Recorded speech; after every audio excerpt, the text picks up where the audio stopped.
Hello everybody, welcome to this video. We're going to take an in-depth look at inflammatory back pain in this video. So we're not necessarily looking at differential diagnoses of different inflammatory conditions, of which inflammatory back pain can be part of. What we're going to look at is the specifics of inflammatory back pain. I usually describe inflammatory back pain as a description. So someone attends clinic with back pain, and we would describe that back pain as inflammatory, and that is the hallmark of a number of inflammatory conditions, such as ankylosing spondylitis, for example. So that's what we're going to do in this video. We're going to go into some detail about that. So the first little part, we're going to talk about some of the characteristics, and then in the sort of second part of the video, we're going to go into some more in-depth components of that information. So to start with, we're just going to have a look at the key characteristics of inflammatory back pain. Typically, these are of what we would call an insidious onset. So there isn't a trigger onset for inflammatory back pain. A couple of differences here would be that in something like reactive arthritis, then you would have an infective onset, typically a couple of weeks before the back pain begins.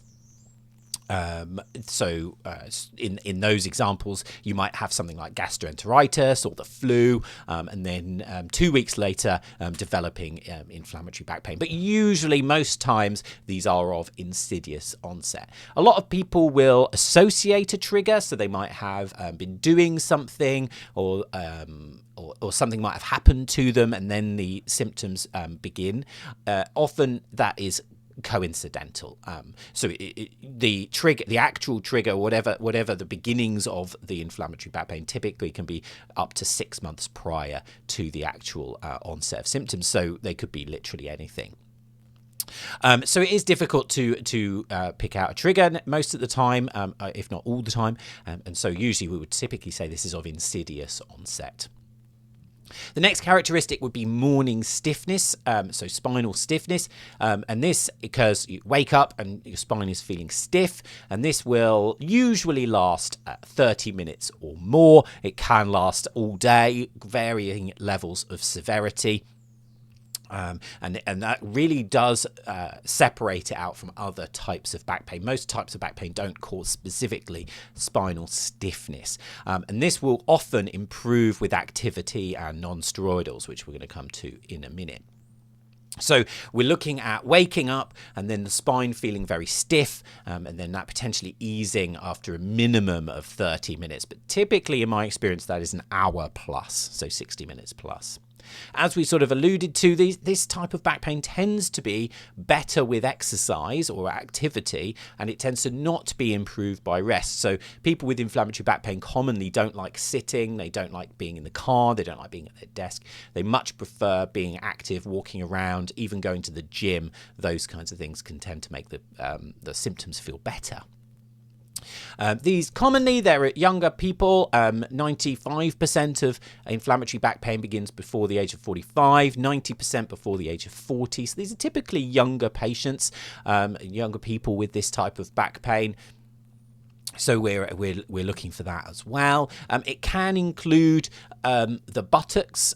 So we're looking at inflammatory back pain being what we would call the axial spine. So that would be sort of the main part of the spine, but also the sacroiliac joints, so in the pelvis. And so we do tend to see buttock pain as well. So the most common areas for pain would be the lumbar spine, the buttocks, and then the thoracic spine, and occasionally the cervical spine, the neck as well. So typically lower pain, lower down in the spine.